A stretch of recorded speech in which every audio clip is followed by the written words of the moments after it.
to the ACM Turing Award Lecture. I would like to welcome our VIP invitees. We even have a delegation from China, Wuhan, here. I would like to welcome the general audience that has turned up in such big numbers. We also have a digital audience following the live broadcast. And I would like to welcome the Web Science Conference participants, because this lecture is a keynote speech at the Web Science Conference.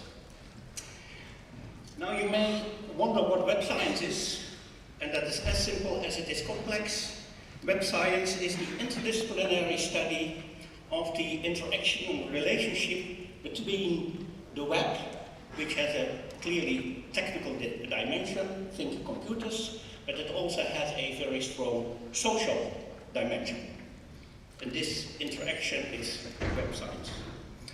This lecture is actually part of the Web Science Conference, so now everyone here has become a scientist by definition by attending this lecture. However, I did not mention that being a scientist comes with certain duties and obligations. Science is there not for its own sake.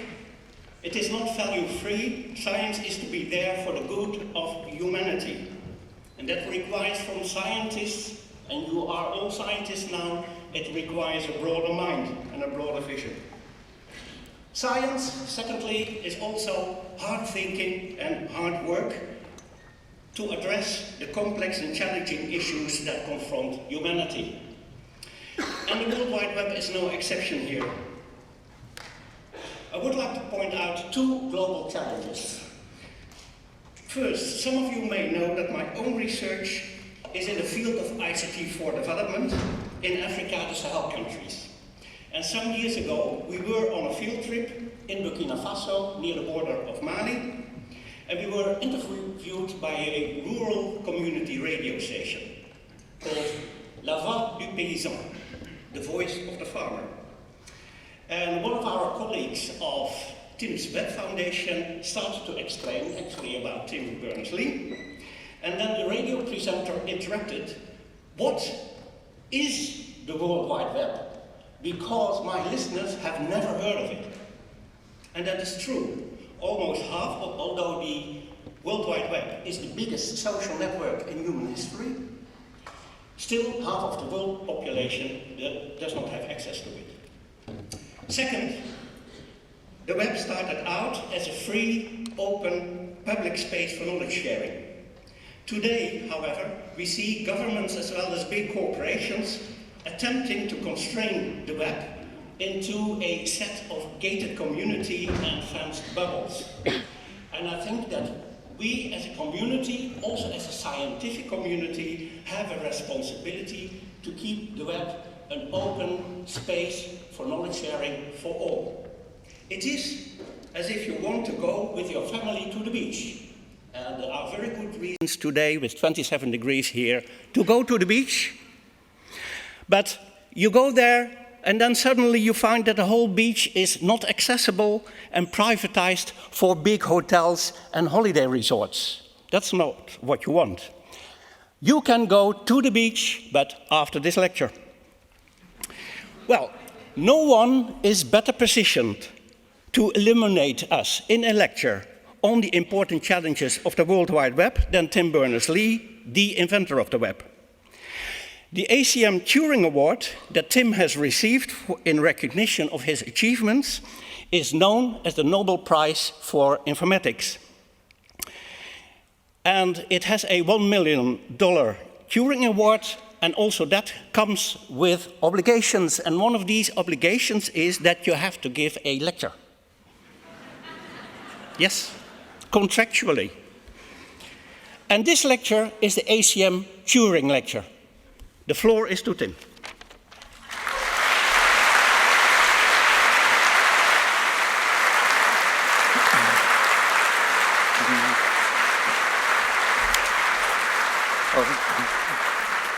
Thank you. even though I am here out of contractual obligation, then it's great to be back in Amsterdam. It's great to be back at the Vrije Universiteit. It's great to be back in this aula, in fact, which I've given a talk in several years ago. And so thank you to the university for hosting the conference. Thanks for hosting the talk. I will tell you then, as I am required to do, I'm required to give you a talk, ACM. And so I will tell you about the web first and then the beach later. I'll talk to you about the past, present, and future. So go over the history, some little bits. It's been a long road. Go over the present. Go over some of the concerns we have about the present, and then talk a bit about, in the future, about re-decentralizing the web, the work that some of us are doing to, and I encourage you to do, to build new systems which are decentralized, just like the original web was, when, to a certain extent, for many people, the web isn't really that decentralized. So, when I put together the title for the talk, my special assistant, Amy, said, how about utopia, dystopia, and back again? And I thought, well, okay, so there will be a certain amount of back again, but, and I encourage you to go back again, because she felt it would be too depressing to just end on dystopia. But to a certain extent, I think for a lot of people, we are now in a difficult place in many ways, in the world and in the web. Let me go back with the history. I should go back to 1969. Okay, so I invented the web in 1989. For the young ones who don't know the difference because between the internet and the web, because you weren't alive between the two. Let me tell you that so the Vint Cerf and lots of other people invented the internet back in 1969. That was when the journey began. I had the benefit of it having been the internet, the underlying protocols and things like email and network news. That was the thing. Back in the day, had spread across the internet. So in 1969, they invented that. In 1989, then I was at CERN, looking at building the web.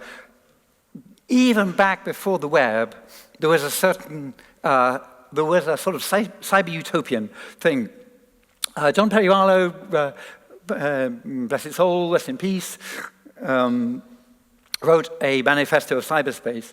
And I think this wasn't based on websites, this was based on, for example, what you could even do with dial-up message board systems. And there was already a movement when you could have a computer and leave your computer answering the phone to other people's computers, and they would they could exchange emails with each other. There was already a feeling we're using technology to create a new society. And some people were very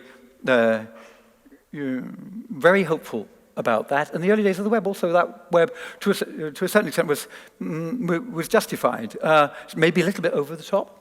So the internet, it started as the ARPANET, as a thing in a few US locations. It spread to very much more of the US.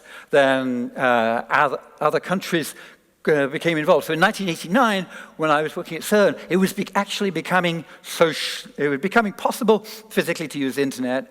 Also, socially, Europe was very, Europeans at CERN tended to be very, to feel that you should do things the proper way, using ISO standards. And this American thing, TCP/IP, wasn't an ISO standard. ISO was developing standards for communication. They had a 7-layer stack model, and the TCP layer would have been equivalent to ISO TP4, and we should use that. But in fact, I managed to get some people showed me the internet, and I ended up using the internet. The internet ended up turning what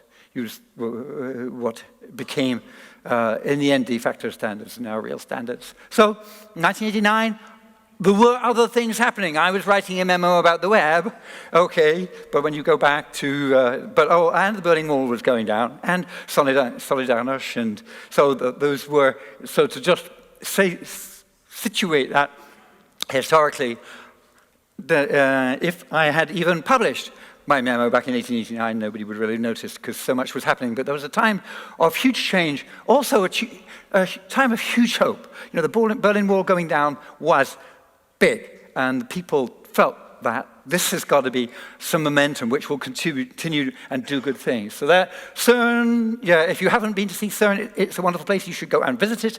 That is the 27-kilometer, where the tunnel is, the 27-kilometer long tunnel. At these various sites, there were experiments deep underground. These experiments and the accelerator itself are put together by universities from all over the world, and the people come from those universities from all kinds of different computing backgrounds. And one of the nice things about CERN is it accepts all these people who speak different languages and who code in different languages and who bring different types of computer system with different sorts of help system and documentation systems. So back then, in 1989, we had mainframes, we had mini computers, we had personal computers, we had microprocessors down in the racks. They were running all kinds of different operating systems. And if you ask somebody about how their software or hardware module worked, they would point you to some file on some computer. And the good news was it was a file on a computer. You know, people weren't just writing stuff by pen. It was on a computer, but the good news was, in fact, the computer was probably connected to a network, but you had to learn a completely new protocol to log on to the thing, and when you connected to their computer, try to access their documentation, you'd be dealing with a completely new system. You'd have to find your way around, and if you did manage to download the document, then you'd find that it was something you couldn't process on your own computer. So incompatibility between all the documentation systems. So I'm not a physicist. 3 years of physics does not give you the right to call yourself a physicist at CERN, where you need sort of 12 minimum. And there's very few people really doing physics at CERN. Most of them are doing engineering. And I was brought in as a software engineer to do that. And just in order to be able to do my job, because my brain is like a sieve, I felt that we needed something better. So the proposal, when somebody said, Tim, that hypertext thing, have you written it up? I'll write it up. This is just talking over coffee to somebody. I said, could you write it up? So I wrote this up. It's I called it mesh at that point. I thought mesh would be too meshy later, so www would be better. Just two things. Point one is this was actually the first. This is really when the web started. This was when I designed it. Also point out it's very semantic webby, because actually my brain I naturally tend to work with images, and I tend to work with relationships between things, and these are type nodes between the document and the concepts and the software and the people. And so in fact, so very semantic webby way of looking at things. But in 1989, there was nothing at CERN there were no committees. You could take an idea about doing physics to a committee, and they would vote and give you money and machine time. But there was no global hypertext project committee where you would take your global hypertext projects to. And so it was, but fortunately, Mike Sendall, I gave one of those to various people. Mike Sendall was my boss. He let me play with it. Well, he let me buy a Next machine. This is the actual Next machine that I have. Remember this black cube? Very few of you may have seen this wonderful thing. That was what Steve Jobs produced when he left Apple, or was thrown out of Apple, produced the wonderful Next machine. So Mike gave me the Next machine, and he said, well, because we've got a little bit of a gap between this project and the next project, and because you always wanted to use the next machine, why don't you get one, and why don't you kick the tires? And kick the tires meaning try it out. It's supposed to be a great development environment. So why don't you develop some random thing on it? So why don't you develop some random program like, say, that hypertext thing you've been talking about? Yes, he had a great twinkle in his eye, and now famously, when he died, unfortunately, 10 years later, he was diagnosed with cancer almost at that point, and when they found that he'd scribbled on the corner of the in his handwriting, on his copy of this memo, he'd written vague but exciting. So, thank goodness he'd written thought vague but exciting. If he had thought exciting but vague, then probably we wouldn't have a web now. So, but as it was, he let me play with it in my spare time. This is really important. Let people play with things. People who work for you, let them play for things in their spare time. If you find that you are not allowed to play with things and do what you really inside want to do in your spare time, go somewhere else. Or so what I had to do was to take the idea of hypertext, which had been around for a long time. In fact, hypertext, Nelson had invented the word. Well, I hadn't met Ted at that point, but there were lots of systems which were based on links. Basically, and they would sit on a CD-ROM. Some of you will remember what a CD-ROM was. So a CD-ROM, you put in your computer, and then you'd be able to follow links across all the way around the tutorial or the manual. And so you'd follow links around from one anchor, it was called, to another anchor. And then there was a hypertext conference, a hypertext news group. It was alt.hypertext. Alt news groups were for weird things that weren't really accepted by the community. So the alt.hypertext was the news group, and lots of internet news groups. And so the concept of internet and the concept of hypertext were really there. I just needed to connect them together. And so what I needed to be able to do was to make that link go anywhere. That is the crucial thing. Links on the normal hypertext systems, they could only go within the hypertext system. They would go to anchor 17 or something. Well, that's not good enough. You've got to be able to go to anchor 17 in another document. This is not rocket science. The web is very, very simple. Okay? So the only thing it needed was a universal name. So if you want to remember one thing from this whole lecture, you can remember that the most important about it is it's all based on a system of universal names where everything gets a name, and then you can go to the beach. In fact, you can all go to the beach. Those of you who memorize that. And so here it is, and I decided to use the hash to separate the anchor name from the hypertext world to the document name from a world of documents on the internet. And so, for example, this is this is an anchor for the bit about 1990 in the document history.html at W3C. And that is the most important part of the web architecture. The URLs, as we call them now, UDIs, I call them then, are important. The layering of the system is important. With a tip of the hat, because the people who designed the ISO protocols, a lot of their protocols didn't end up getting used, like TP4 and stuff. But the concept of layers actually was pretty good, and even the numbers, the sort of layer. If you talk about the layer 2, layer 3, layer 4, layer 3, I suppose the web sits at the presentation layer or the application layer. Application layer is layer 7. The idea of layers is that you don't have to worry about the other layers. So, for example, when you're connecting together different computers with cables, then you're working at the layer, this is the link layer, and then there's the networking layer, which sends things between different computers. And then, to people that use that, they just think about, we used to talk about the internet cloud. The word cloud has been kind of hijacked by other people since then, but there was a cloud in the sense that you didn't have to worry about what's inside. You poke packets in one end, and they came out the other side, somebody else's problem to get them there. So the internet was this cloud, and then when you connect, now as you go up the higher levels to the presentation levels, and some of you might notice I've tried to keep, if you know the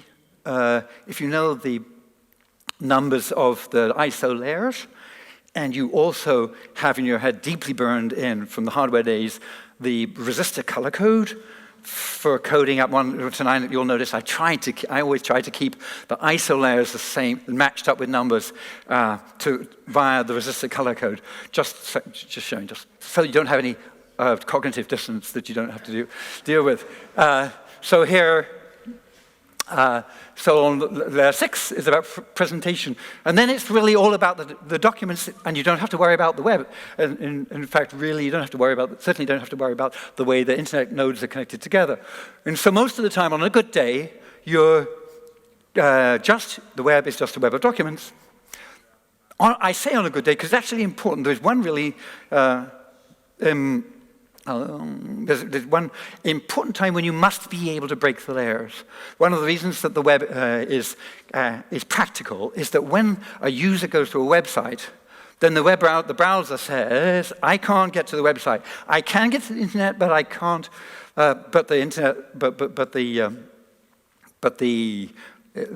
Something has broken. I've got to the website, but it has refused the connection. Or I've got to the website, and it says that actual document doesn't exist. And the users get to understand the difference between those things.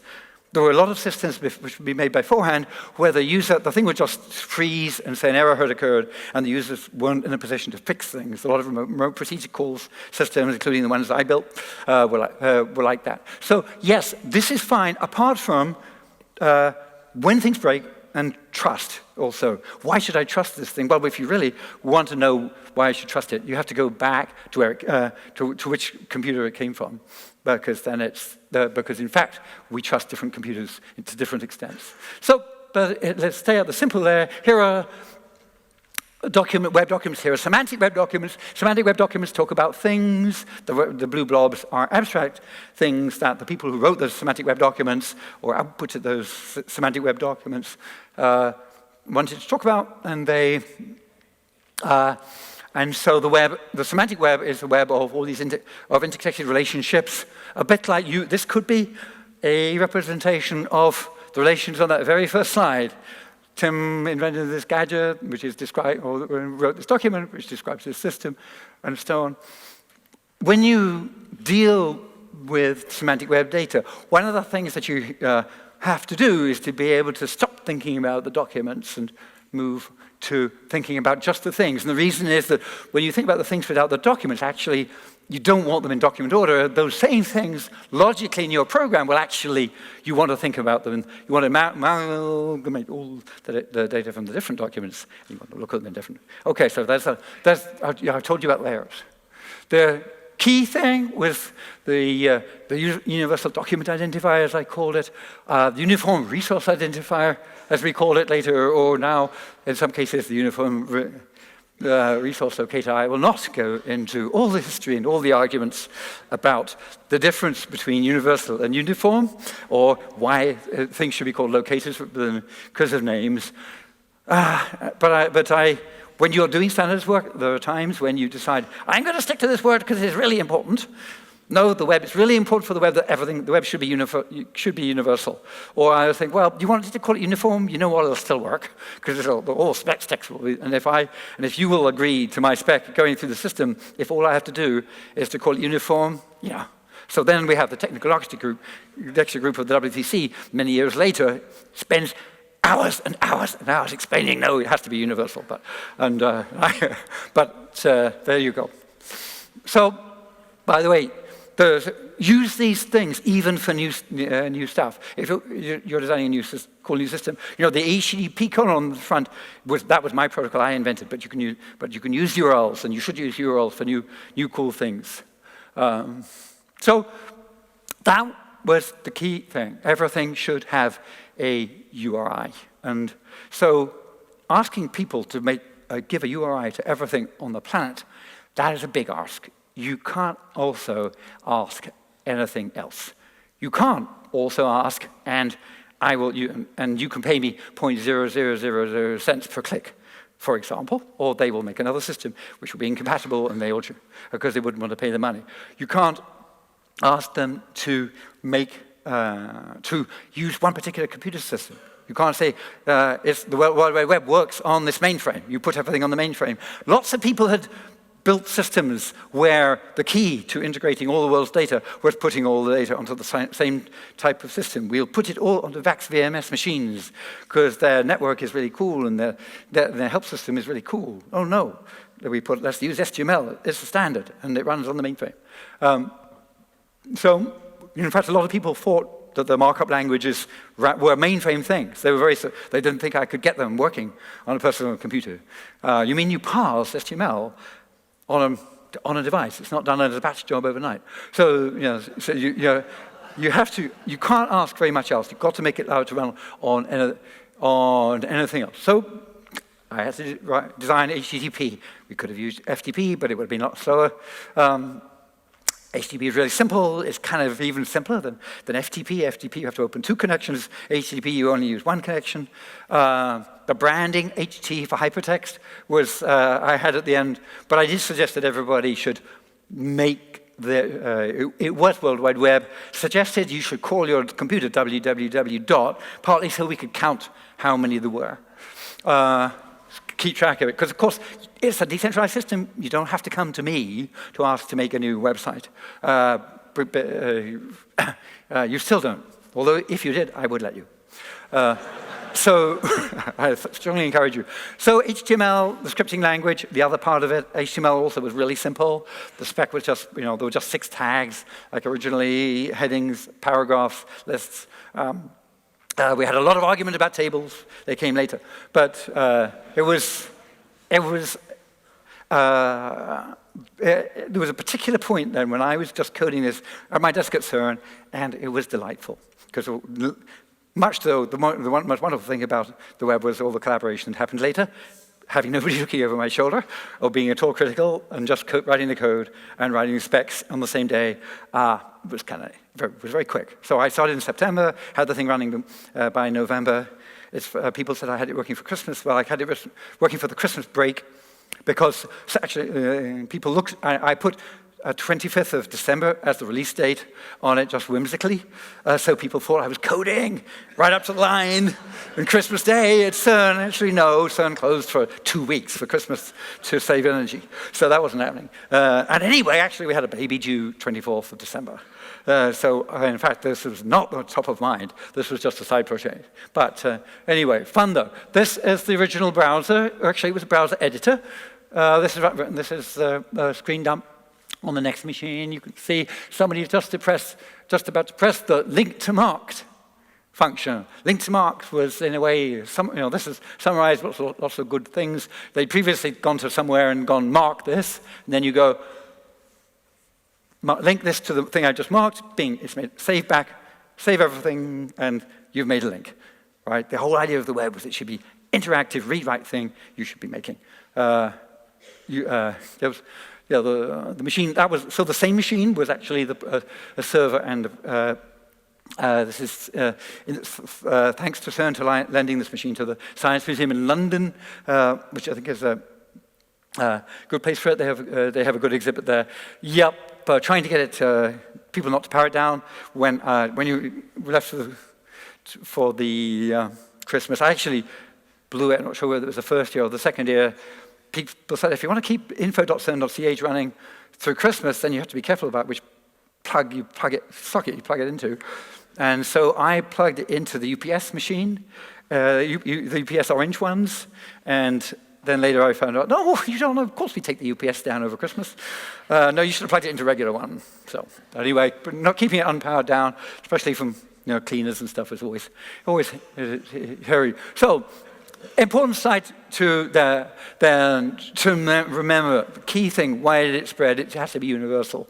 And it had to be universal of independent hardware platform, it had to be independent of software platform. You should be able to use it with any browser software. You should be able to use it, whether however your network connects. Obviously for people in this room, that's a duh. But amazingly recently, networked operators said, well, yeah, we should have net neutrality for connected laptops, but phones, mobile devices, no, those should be completely controlled. You should have a different internet. You should be able to access different things on your phone. What? What's the phone anyway? What does the network access I use got to do with the web? It should be importantly, it should be useful for all kinds of different stuff. It should be very important for me to be able to have a crazy idea, share it with some friends, have it reviewed by a group, and to progress from being a crazy idea to become slowly more and more reliable, a piece of documentation or piece of code, and then for it to become part of the big network of interconnected public value on the web. So, and being able to do that without changing the URL, that's what we tried to do on w3.org site, is try to keep the URLs the same, change access to it, change the social status of things, but the web should be able to hold those things. It shouldn't just be designed for finished articles, for example. So obviously it should be independent of language and culture.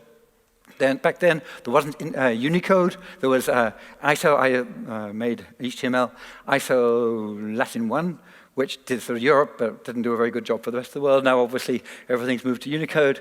It should be accessible for people with disability to a much greater extent as possible. And one of the delights has been that, of course, in some cases, the web is more accessible to people with disabilities than the book, than the conventional media.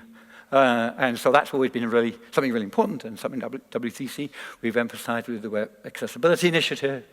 And also, it should be there for documents as well as data. And whether this thing that you're picking up is a spreadsheet which is really going to process, or it's going to be part of a data feed, or whether it's something designed for a person, or both, the web should be universal across that spectrum. So there you go. Universality of the web. Okay, so that really is the one slide. If you understand that, remember it, learn it, and defend it at all times, then you can go to the beach. So because it was universal, you could put anything on it. Because you could put anything on it, people ended up putting everything on it. Didn't necessarily follow, but I didn't insist that everybody put everything on it. But on the other hand, the fact that you could link to anything out there makes the idea of blogging really much more attractive. So that the fact that you could ask anybody to put anything of any type on it. And so, because, allora,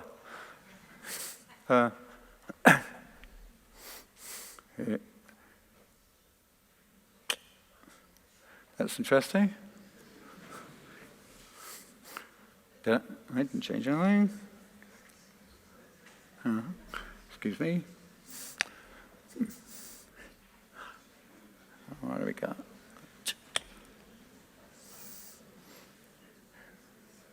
You guys changed anything?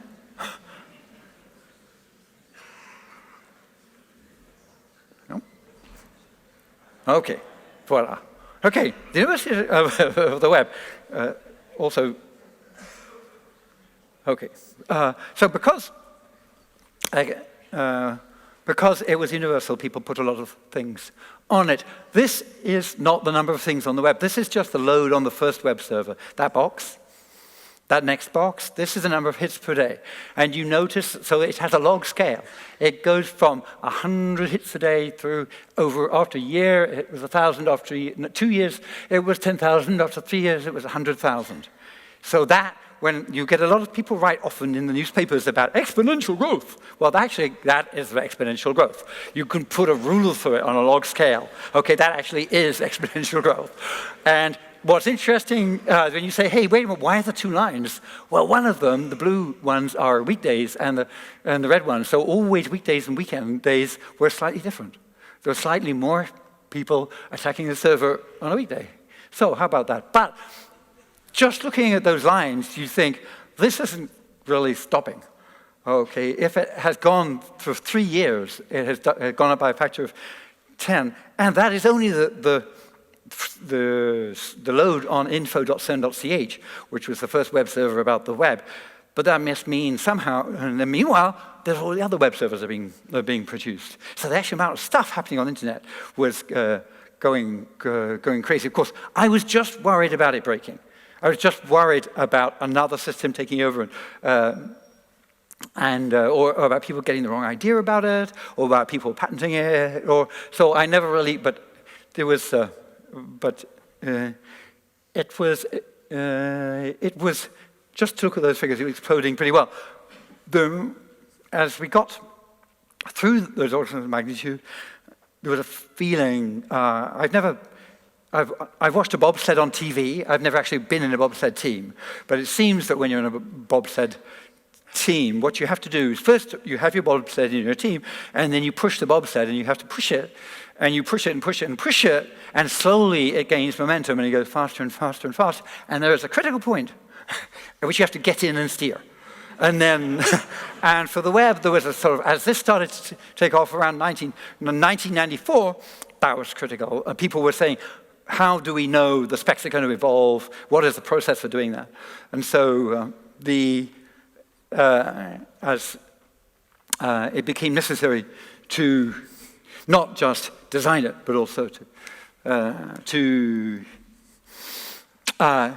make sure it stayed one web, that it wasn't, that all the different people developing it used the same HTML, the same HTTP. So we've done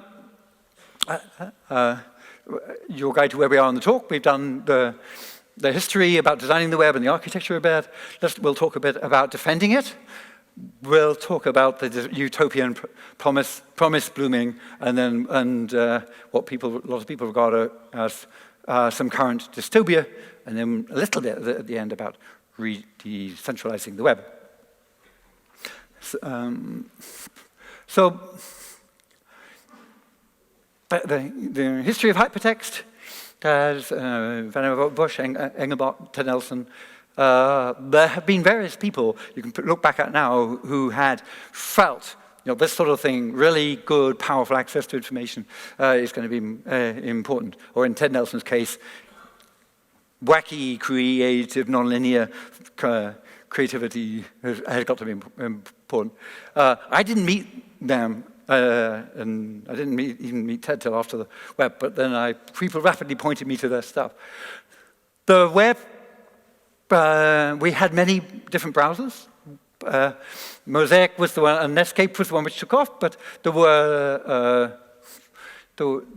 as the thing took off, people put all kinds of stuff onto the web. There's some initial help from my web, so we had various lists. Mosaic had a What's New, which was they put stuff on as it turned up, coming across their desk. So there was this explosion of good stuff, and there was an assumption in those days that if you kept the internet open and neutral, and if you kept the web royalty-free and OneWeb, kept the standards interoperable, then humanity would use this to do good things. Right? That was the assumption. And to a certain extent, and there was a lot of that, okay? In order to keep it, in order to keep it OneWeb, we did have to create the World Wide Web Consortium. These are some of the people who are involved. And Kotok, Dave Gifford, Michael Dutuzos, and we worked with DEC, came to see me at my office and said, you should make a consortium. Dave Gifford met me on a bus at a conference, not like this conference, except Rainier and in north of England, but he said that Michael Dutuzos, who ran the Lab for Computer Science, will be interested in the LCS becoming a new home for the web, as if CERN didn't understand. So the key people in producing, getting me to MIT, helping me understand how the web could evolve the next step. There is the old LCS building, alas, no more in its current form. And so the WCC then became an international organization now with 4 hosts and 20 offices worldwide. And the first thing it had to do, it was really almost too late, because the browser wars between Netscape and Microsoft were the first big battle of the web, and there needed to be a common ground where people other than Internet Explorer folks and Netscape folks could also be present, to also make sure that as the two then browser giants battled it out, that they will be one common standard, and it would be a common standard that also worked for everybody else. So skipping over, huge amount of incredible work being done by the consortium, and jumping a few years later, we find that how to make the Web Foundation. Web Consortium, Web Foundation, what's the difference? Well, the Web Foundation is in a way came out of the people in the technical community, like the consortium working groups, stepping back and realizing at that point when we started the Web Foundation, 20% of the people in the world used the World Wide Web. And that was a big number, and it was a huge number. And it was a small number. It was a big number, meaning, whoa, if that many people use the web, we have a certain responsibility. It's a thing. This is no longer a play project. But it's a small number in the sense that, what about the other 80%? And so the Web Foundation was formed to a certain extent to look at that the web should serve humanity altogether, including make sure it should be open and free and beneficial for those 80% who had it, and also that for the 20% who had it, and also that the 80% who didn't have it could get online as fast as possible. The motto there, if you spend 98% of your time using the World Wide Web, you should spend 2% of your life defending it. Actually, I would say for the people in this room, if you spend 95% of your time using the web, you should spend 5%, just saying, okay, of the time defending it, because you are near the core, you understand the issues, you should be down there at your local parliament, if necessary, protesting in the streets in order to keep it open. The Web Foundation asked people at the 25th anniversary of the web a few years ago, what sort of web do you want? And asked kids, and we had to protest. Okay, we had to defend the web because neutrality was threatened. As the web becomes bigger, as we get from 20% to now near 50%, there's so much commercial advantage to be gained from being able to control it, that control the web, that you there will be times when governments try to, for political purposes, and companies for commercial purposes try to take control, so we need net neutrality, and to get net neutrality, there's Aaron leading a protest, PIPA, and was one of the bad bills that it did get torn down eventually between January 18th and January 19th. This is how you can see there was a huge push to call your member of Congress in the US, and you can see how the number of people who opposed it changed very dramatically in 24 hours.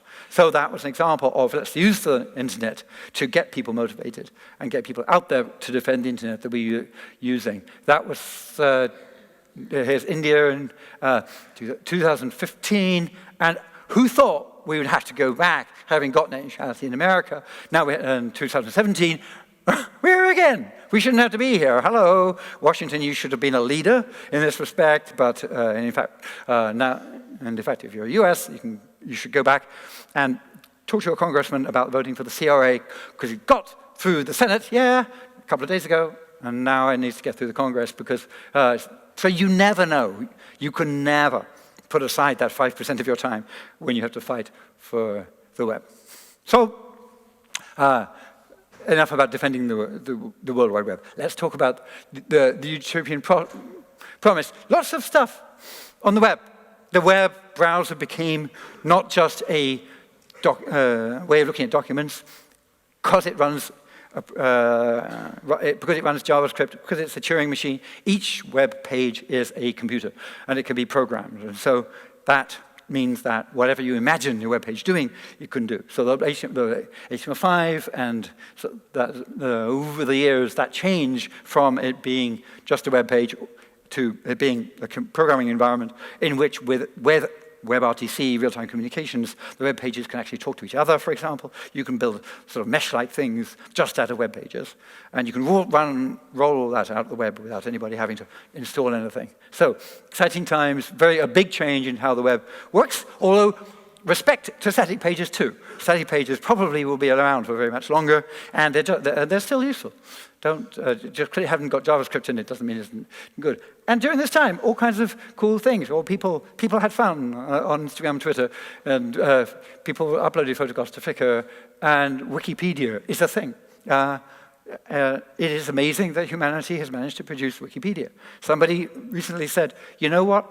For all of the defending of the open net and the open web, it would have been worth it just to have got Wikipedia. And it's OpenStreetMap, by the way. If you haven't seen it, you ought to. It's the wiki version of it's a wiki map. So instead of using Google Street Map, which is all copyright, you can use OpenStreetMap, which is open licensed and is a wiki. So lots of really neat things have come out of this sort of crowd-resourced things.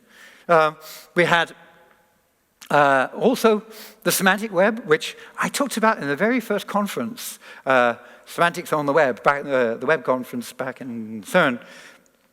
And for a long time, people said, developers would turn their noses up at the RDF model, data model, because it looked too complicated compared to the XML, which was their favorite at the time, or I suppose now it was JSON, which is the new XML.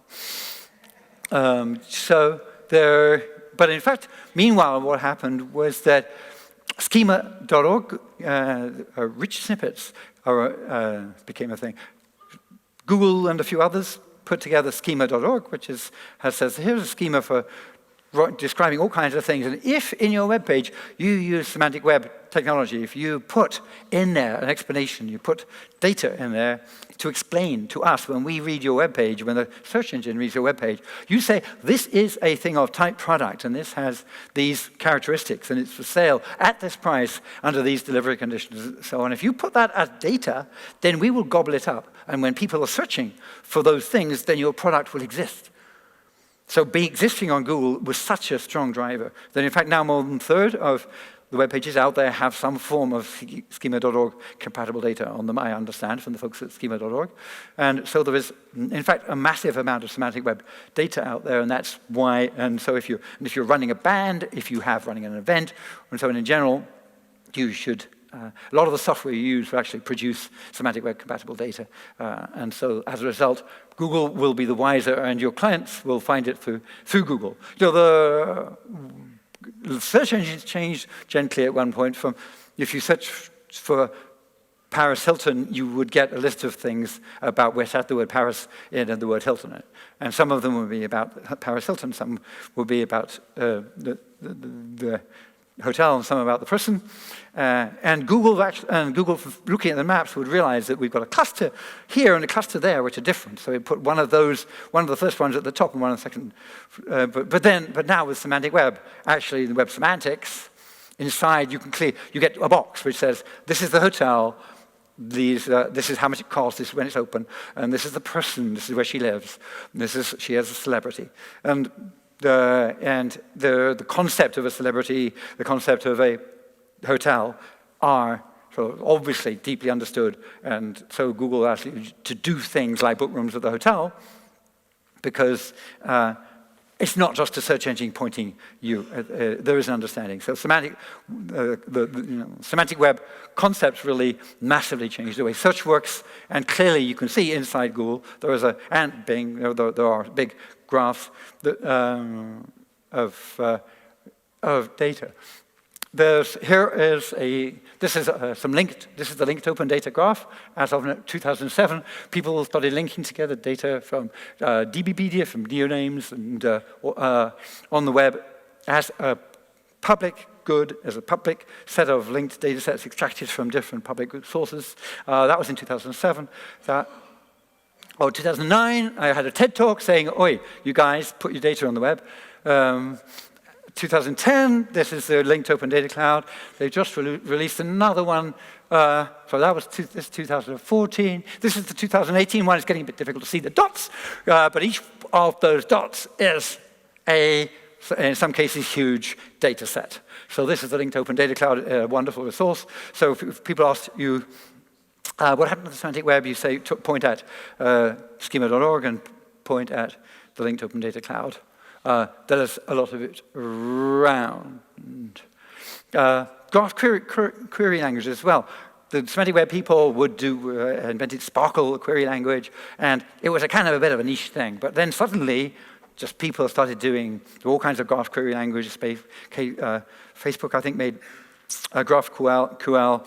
A lot of data centers do a lot of the processing throwing all the data to the graph, because you can just that's the more generic way of storing data, and then you can do queries about it. So it's the semantic web attitude, even though there isn't a lot of RDF traded, it didn't become completely ubiquitous, and not all of the data out there is linked at all, because linking data takes a lot of effort. There is a lot of it. Let me just summarize the idea of, in a way, of goodness on the web. There's initially, even early on in the web, one of the things you could do was to you could write a blog, and you had an incentive to make the blog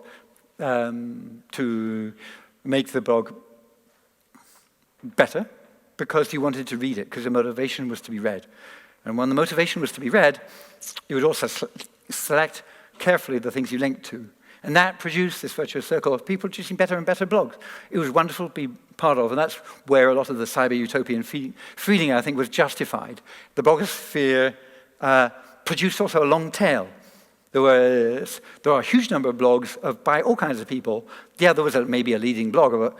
When you look at the distribution, there was a leading blogger, but most of the value was in the middle, was in this long tail. The long tail was a thing. It was scale-free. The web was scale-free. Everybody was writing about this incredible value that you get out of a long tail. And that was lovely times they were. One of the philosophy then was that when people said, excuse me, they were asking a question, excuse me, Tim, there is a lot of horrible stuff on the web. I said, just don't read it. Hello. This is not email. If you have email spam, then complain to somebody, okay? But this is the web. If you followed a link, don't follow it again. Prune your bookmark list to the thing. And so if somebody else puts garbage out there, it doesn't need to worry you. Okay, what could possibly go wrong? So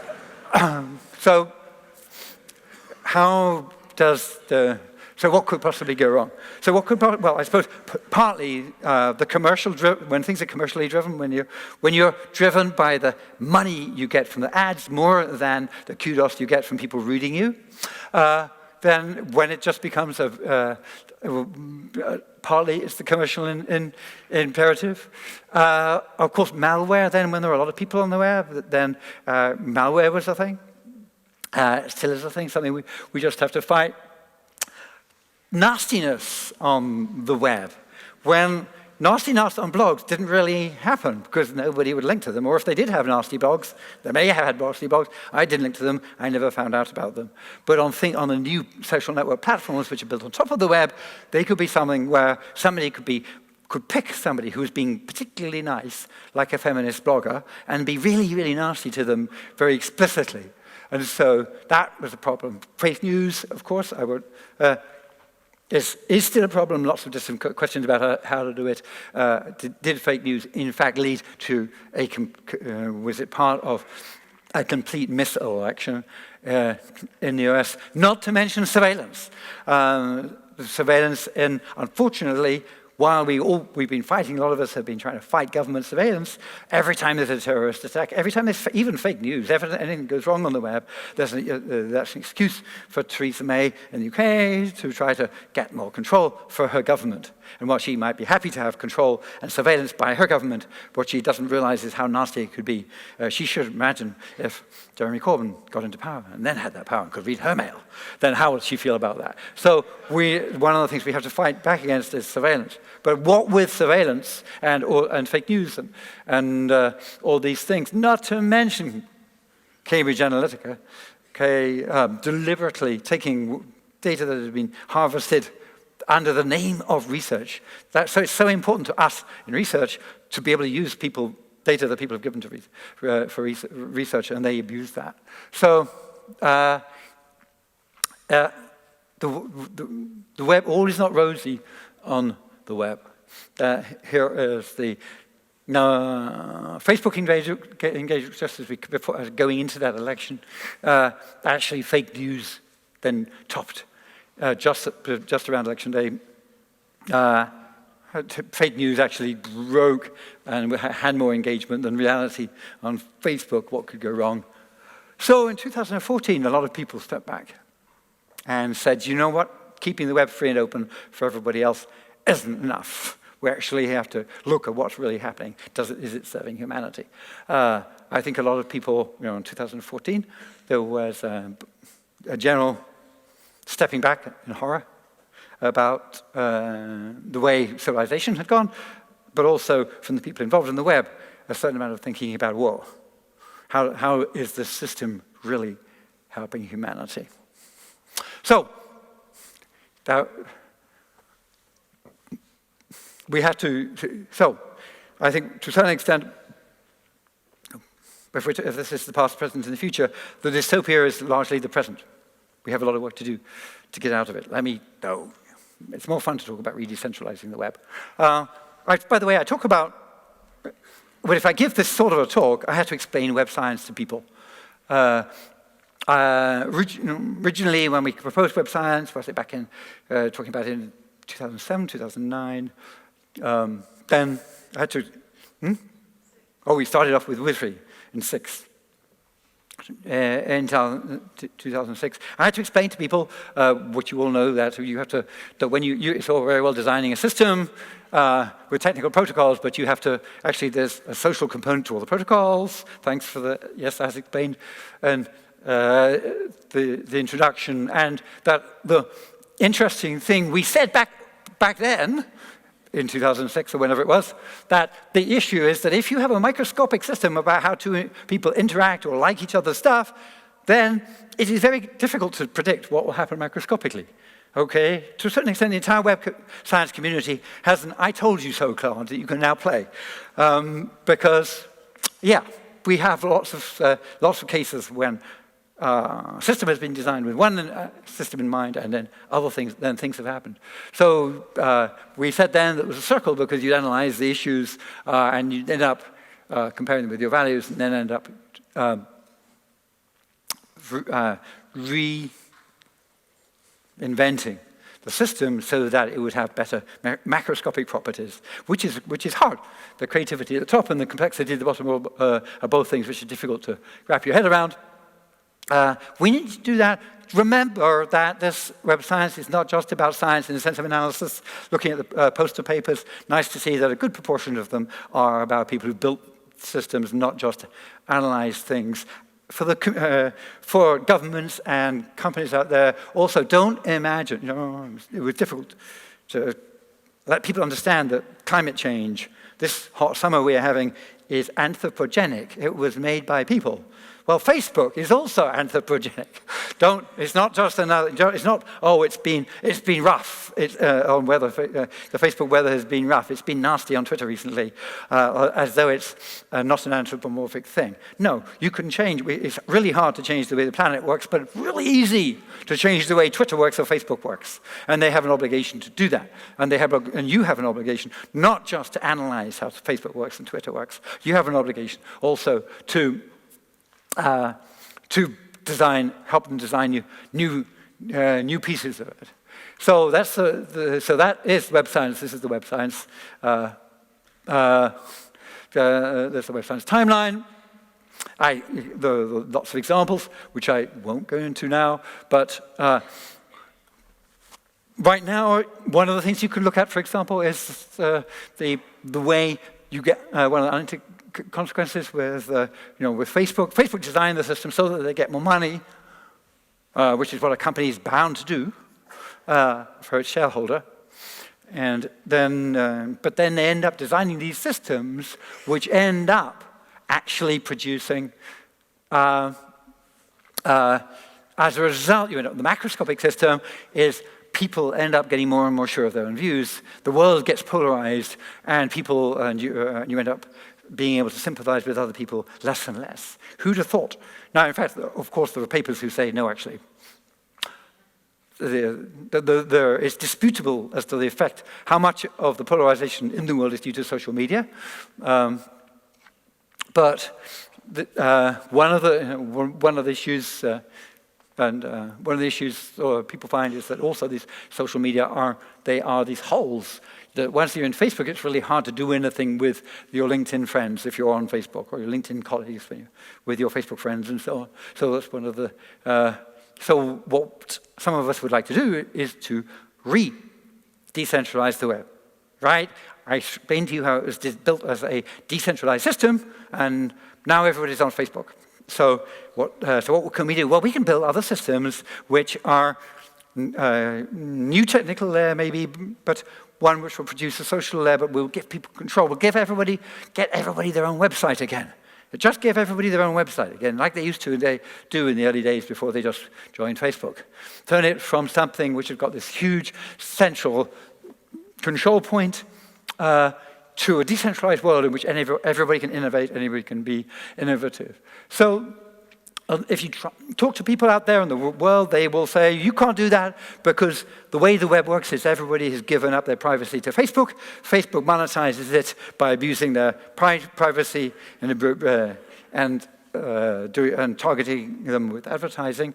And that is how the world works. Nobody would pay Facebook to do that. But if you look at the value of somebody to Facebook, actually, and you look at one of the studies, was that actually the amount of money that you'd have to pay Facebook, that is your value as a user to all the people harvesting your data is actually less than the amount you're paying for an internet connection.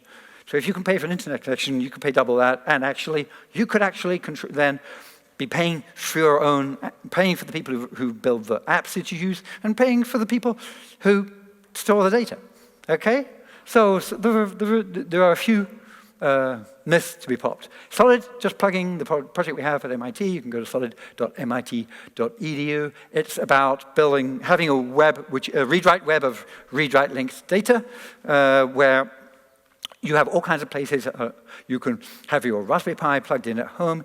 You can get an Mac Mini plugged in at home. Your university, for a university, maybe next year, will give you a piece of solid-compatible storage space, and then when you run a program, or when you upload some photographs, or whatever you do, then the app you're using will ask you where you want to put it, and you will decide where to put it, and wherever you put it, you will control who gets access to it, and you will be able to share it with anybody, and you will be able to use different apps. You will be able to upgrade the apps you use. You'll be able to use free software apps for a lot of stuff, where you really want to do cool things. You will you'll pay for somebody who's made a nice app, and those apps will be compatible, and then all store data on the servers, and the data servers which store it will run access control, so whichever app somebody's using, they have to go through the same access control, and so on. So that's the solid idea. You can go and those blobs are software which are out there in various different states. Everything's on GitHub, of course. So that's the solid project.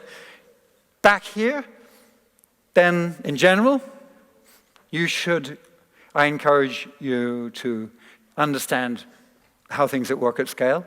That's what web science is about, but also build things. Build things that work. Don't just analyze, build things which are better. Imagine how they can be better. Imagine when you first learned to code, then that was a pretty powerful thing. If you haven't learned to code, then go do it. Get your girls to code as well. Get everybody coding. People who code, when they look at the system, you have to remember that if it doesn't work the way you like it, you can make it better. You can make a system. People in this room realize that as you code a system which allows two people to interact over the internet, you will produce a certain effect for those two people, but you will produce possibly an emergent phenomenon. Some of the emergent phenomena we've seen have been pretty bad. Commercialization has led to fake news affecting elections and so on. But you can deliberately make systems whereby people will collaboratively, constructively work together to build a democratic world. You can make systems where politicians can argue and be held accountable. You can build systems where the things which are in fact wrong are respected, but clearly marked as having been accepted as being the community realizes that they're wrong.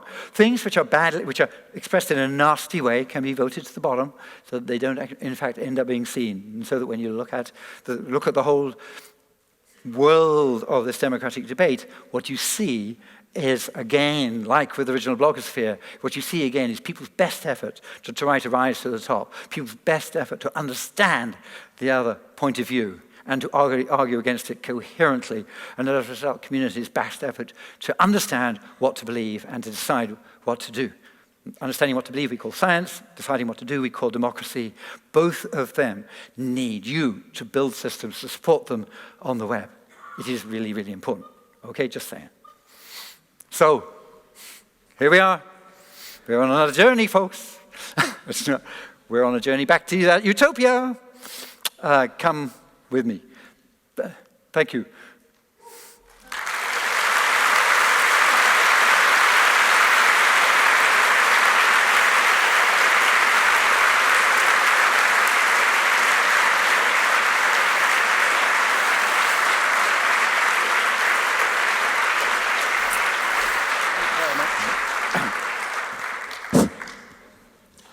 Tim, thank you very much for this inspiring lecture.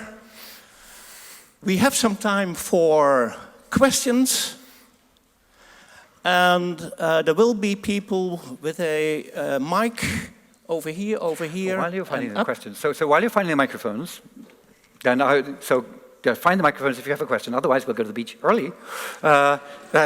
And so the thank you, by the way, is to a lot of people, everybody who's been there along the way. So where's Rosemary? My wife, Rosemary, primarily. Probably. She's probably hiding. But anyway, so a massive thanks to her also, and all the people like her who've helped me along this way, people who have worked with me at WCC and Web Foundation and ODI and the Web Science Trusts and all those meetings. Thanks to everybody who's worked for those organizations, worked with them, worked with similar organizations. It's been a massive band of people, and the spirit of that collaboration has been amazing. So just thanks to everybody, including all the alums, all the people who used to work for those organizations and now off doing crazy things elsewhere. Just to say thank you.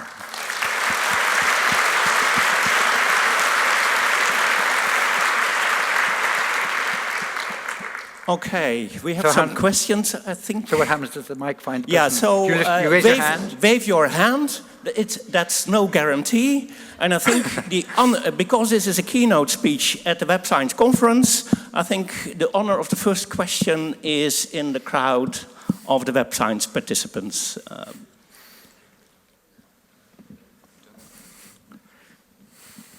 This might not be on. Hey. Thank you, yeah. So I've seen a couple people I really respect now, yourself and Sue Gardner, make this argument for a subscription-based internet. And I feel like it's really dangerous that, isn't this just taking control from aristocrats and giving it to the bourgeoisie? Aren't we going to end up with an internet where the economic motivator of everything that happens is just going to be what middle-class people want and not what everybody wants? Yes, by the way, I'm not talking about the subscription internet. Well, I'm talking about there should be things that you should be able to pay for. You should be able to pay for an app, for example, so that you can get an app which has been written by somebody for your benefit. Like you used to have a floppy disk with an A drive and a B drive, and you'd go out and go to the store and buy a disk which would be a program and put it in the A drive, and you'd buy a blank disk to put it in the B drive, and that would be where you put your data, and you were completely in control, and the guy who wrote the program wrote it to work for you. You didn't have to pay a lot, okay, and there is open source software. So in other words, I imagine a world where you can buy stuff, but also there's a big process that the open source world has of taking people who can afford, like me, I can afford to buy software, but I put a lot of effort into making open source software. And there are a lot of companies out there who make sure there's a free version. I agree there is a danger if we say we will achieve quality of information by getting everybody to pay subscriptions to newspapers, then the people who can't afford subscriptions to newspapers will get left out. I agree that's a problem. So we do have to make sure that there is free, good quality stuff. But everything in the open source world is free, good quality to a large extent. The OpenStreetMap, for example, is a great map. That's free, and it relies on donations. So the donation models work. I'm not saying we should move to a subscription internet at all and not everything allowed. We should have a big blend of all the models.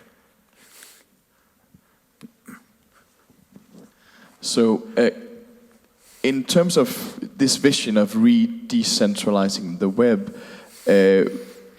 governments often want accountability, or so they want specific people to hold accountable when things go wrong. So that now Mark Zuckerberg has been going around and being held accountable at the EU and so on.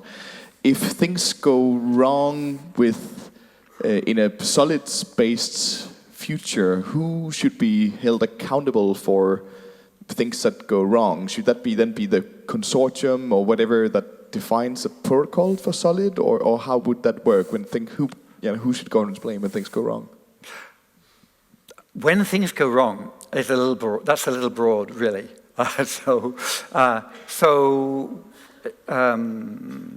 Lots of different things can go wrong. It depends what it is that's going wrong.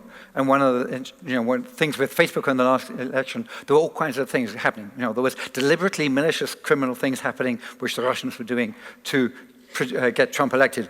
There were things that people were doing in Macedonia to get more money from their website, which might have helped Trump get elected, which they just had no care who got, but they were just doing it for commercial reasons. Other people might have made design decisions within Twitter, which might have ended up affecting the polarization, just because they didn't understand what the effect would be. So when something goes wrong, we've seen, it's going through the dystopia slides, there's a huge variety of stuff going wrong. So it's very difficult to, in a way, you have to pinpoint it exactly which of these phenomena is. And there will, of course, when you design a new system, there will be new bad emergent phenomena. Yes, one good question, for example, that I think they're asking themselves at Facebook now that they're on WhatsApp, as people generally happy with WhatsApp because it provides you with an encrypted way of communicating. You can organize with your friends, but meanwhile, in Myanmar, viral fake hate news ended up getting people killed. And so you go to Facebook and say, wait a moment, you shouldn't have encrypted all those things because you should have an AI on there that's watching for hate speech and watching for people getting killed.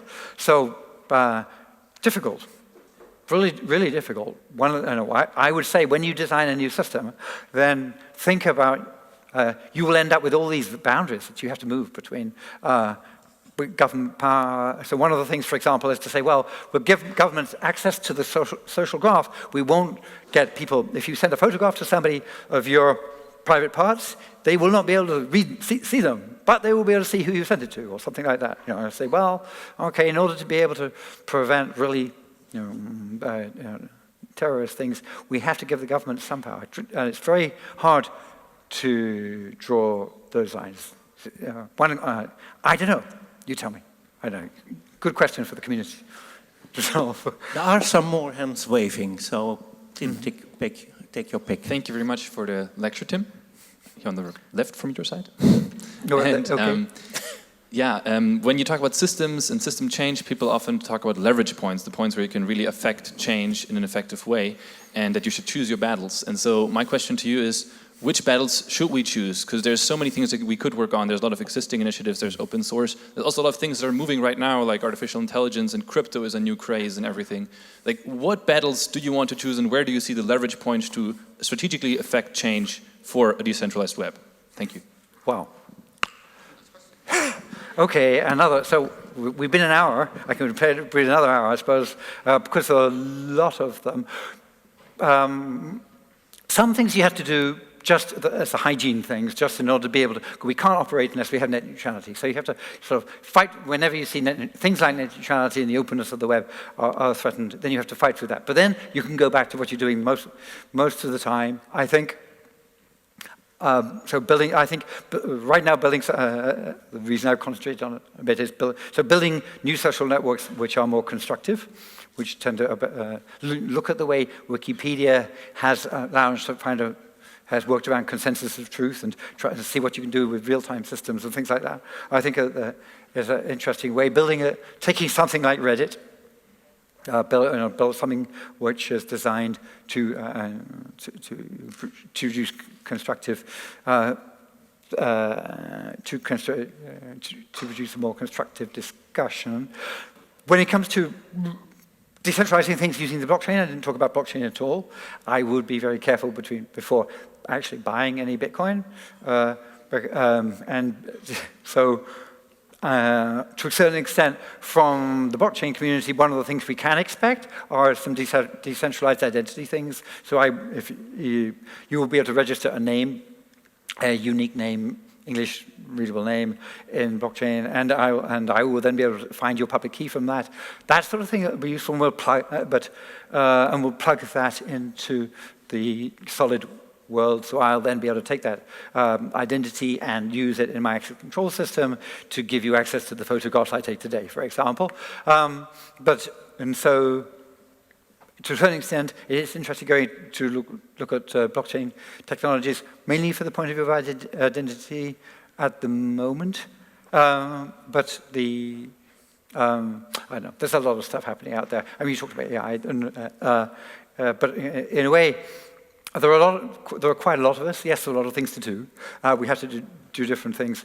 The Web Foundation's got a big push to hold people who run AI accountable to make sure that AI can explain why it made a decision, which is hard, and to constrain AIs, we need a big discussion about the non-discrimination by artificial intelligence, and how do you define discrimination anyway, and what, if you're going to discriminate against black people, how do you tell whether something would? So I think working on, because AIs are bursting out everywhere and taking control more and more, making sure, understanding what values we want to hold them to is important. Yeah, so many things, very hard to pick one.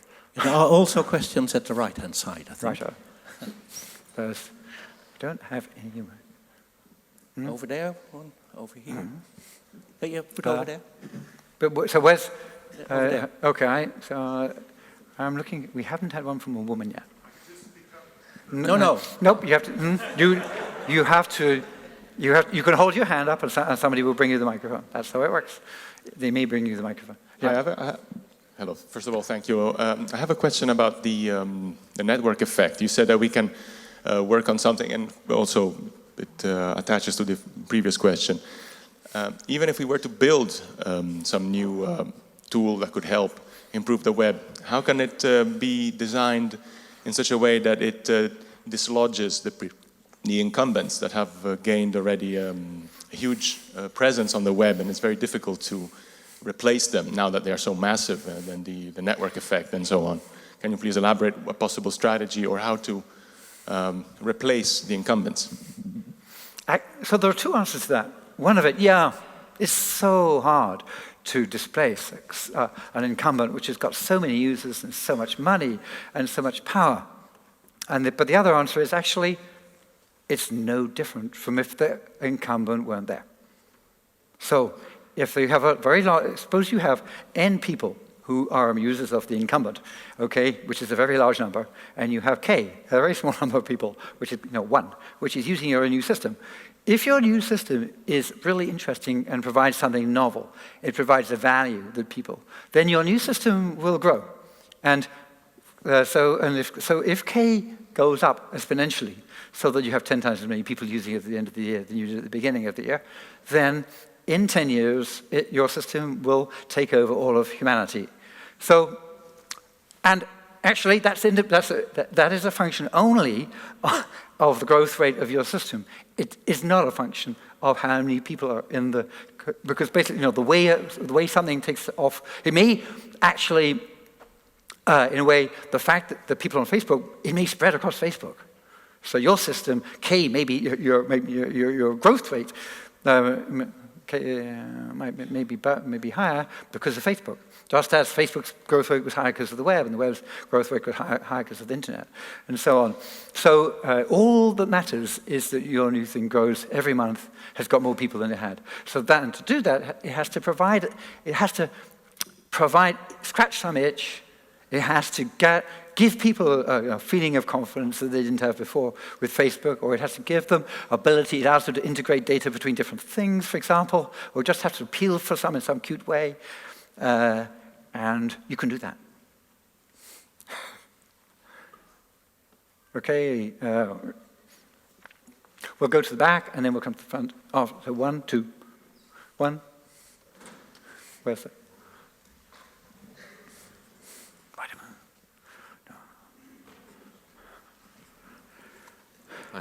Erik Huizer. Tim, back in the a long time ago, we had these discussions about whether HTTP:// needed to be included in the URLs or not. So I was wondering, looking back, what would you say you should have done differently than we decided on in the period of 92 to 96? I think if I could rewind the clock and change something, I would take out the dependency on the domain name system. Because when I got to know the domain name system, it was managed by John Postel very benevolently. It was a place where sort of you had a right to a name, and it was managed as very much as a communal thing for everybody by a minority of people who worried themselves about the domain name system. And so and everybody was using it for things existing, so it seems reasonable to stick a domain name in after the HTTP as the way of getting to the computer. Since then, unfortunately, I'm not happy with the way the domain name system is managed. I think it's become ridiculously commercial, and all the speculation that all the good domain names I think of, somebody has already used an AI program to guess that it would be one that I would, and they've already bought it, and they want to sell it to me for $50,000, and so you end up with this. So the domain name system is this massive friction if John Postel were personally awarding domain names to people who had good ideas, then I think it would be a different world. So the commercialization of the domain name, making new top-level domains just as minting money, I think has all been a disaster. That's my personal point of view. It doesn't relate to any other organization that I'm involved with, but there you go. So one of the things we can do is design system web. We could even use web servers. I could put a list on my web server of the IP addresses of all your web servers, and we could just exchange like that, like an etc. host file, and you could actually use the existing web to replicate the domain name system, So some of the interesting parts of the decentralized web are about taking out that dependence on the root. It's all decentralized apart from the domain name system is a centralized thing. There is the root. So that's a clear fault in the design, but one we can fix. It's just not it was really simple to use DNS. It'll be more complicated to use something else. Come to the front now. Okay. Thank you. My name is Berend Daan. I have a question about identity. You talked a lot about all the standards we use to share documentation, knowledge, information. What is your view on how we manage and use identity? You just said something about using blockchain for it. That's an interesting path to go. But shouldn't there be more attention to how we manage identity online? A big part of the Solid project is identity. We've had a project called Web IDs. We had them initially. They were based on public key pairs that you minted and you put in a browser certificate. The browser's support of certificate of client certificates has been really appalling, and the browser manufacturers were very negative about the whole idea of having your own private key in the browser, and so we also use OpenID Connect, which is just which is a industry thing, but there's a flexibility point where we can plug in other identity schemes. So if you can come up with a good identity scheme, I think the math of public and private keys is wonderful, and it gives us something. It gives us a level of security which is so much above the things based on passwords, and so but in practice, managing the keys, syncing them between your different devices, and so on is practically in practice important. So from the point of view of the technology, we need to do work providing better, more neater technology. From the point of view of the society, I think it's worth recognizing that one end of the scale we have to be able to mint completely anonymous ways, things that journalists in oppressive regimes can use to talk to their sources anonymously. But then most of us in the room actually have a very different requirement. Most of the people in the room, hold up your hand if you're on LinkedIn. Who's on LinkedIn? right? So those people who are on LinkedIn, including a lot of people who didn't put up their head because they were looking at their phones, you're on LinkedIn too. And so you're on LinkedIn because if to be in this world you have to exist, you have to be on LinkedIn. And so you have to have a LinkedIn ID, and what the LinkedIn ID is completely public identifier. So this is, you do not have people worried that their LinkedIn ID will be discovered. So you have people desperately trying to put the LinkedIn ID in front of you, right, onto your business card, okay? So that for a professional, anybody in public life, they have a single identity, and as an academic, you have an identity which is where we've spent a huge amount of time, the world has spent a lot of time trying to disambiguate the people with the same name. The Wendy Hall, this Wendy Hall and the other Wendy Hall out there who wrote papers for some reason, and it's a completely different Wendy Hall. I remember it was an early Semantic Web example. So we have websites which try to keep track of who is the same thing and who isn't the same thing. But basically, and ORCID, for example, in the academic community has tackled that. People are very frightened about governments, with good reason, frightened about governments having those things. But basically, you should have, if you have a URL on the web, so a web ID is a URL that starts with HTTPS, and you should be able to give that to somebody, and then ideally all of the papers that you wrote, all of the blog comments, all of the things you want to take credit for are easily traceable back to that, and you can very easily search the world and find a list of all the things. And so for professional people, it's not about privacy at all, actually. And one public identity, I've just wrote a blog relatively recently about it, because the people in the security world have no idea about this market. They need to have, for somebody, the need is, I should make sure I am logged on as exactly the same person in all these websites, because I want all my comments to be associated with the same academic credentials and so on. And they spend a huge amount of time in the browser trying to make sure that every website you go to is a silo with the same origin policy. So it's really hard to write code which uses a common identity across those things. All right, so that's the flip side of the identity debate. Final question. It's 11:30. This is the final question. My name is Prasad. I'm from TU Delft. Don't associate me with my question. I'm going to ask now. What I feel is that perception matter, and we democratically also need to give avenue to spread fake news, because people felt that they were not allowed to express fake or otherwise news. What you saw in 2016 happened. So is there a possibility for even democratically allowing people to even spread their fake news? That's one question. And the second one is, I come from India, and then there are thousands of languages or dialects. The way the World Wide Web is now designed, is it killing many languages and many other creative avenues? This is my second question. Thank you. Okay, so first of all, when the World Wide Web was designed initially, then one of the things it does have is content negotiation. So so when you build your website, you can have behind that the same page in many languages, and if people set their browser correctly, then the browser will automatically send down the language preferences. Yes, I know there's a privacy issue, but if you're prepared for people to realize what languages you speak, then you get a better service. And so, to a certain extent, being able to running in the multilingual world was always part of the picture. What was not part of the picture then was automatic translation, of course, and now that automatic translation or assisted translation, I was just looking at Wiki. There was a paper about Wiki Slides or something, which is an open source system which allows people to collaborate on making slides. I should have tried it to make these slides, and I've noted that semi-automatic translation is one of the things. So that already the platform is starting to allow you to translate. I think it's also a really good idea to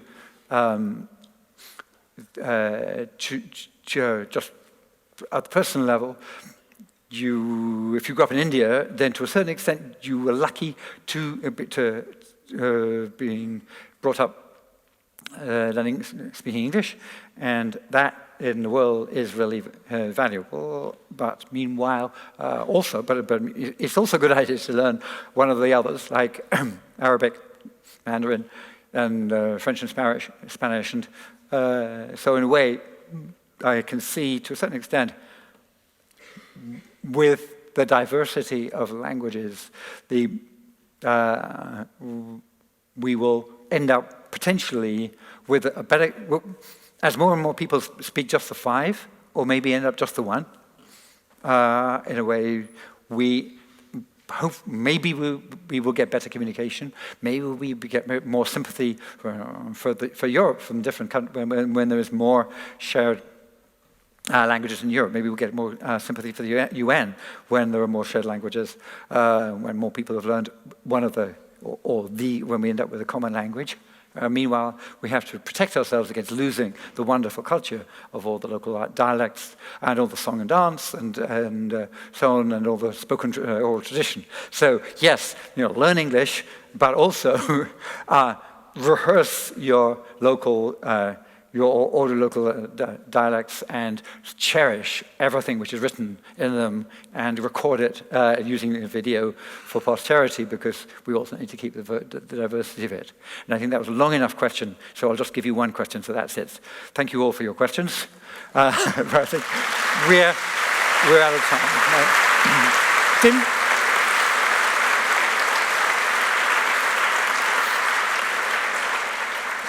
Tim, thank you very much on behalf of all of the audience, I'm sure. And now you are free to go to the beach. Go to the beach. Thank you very much.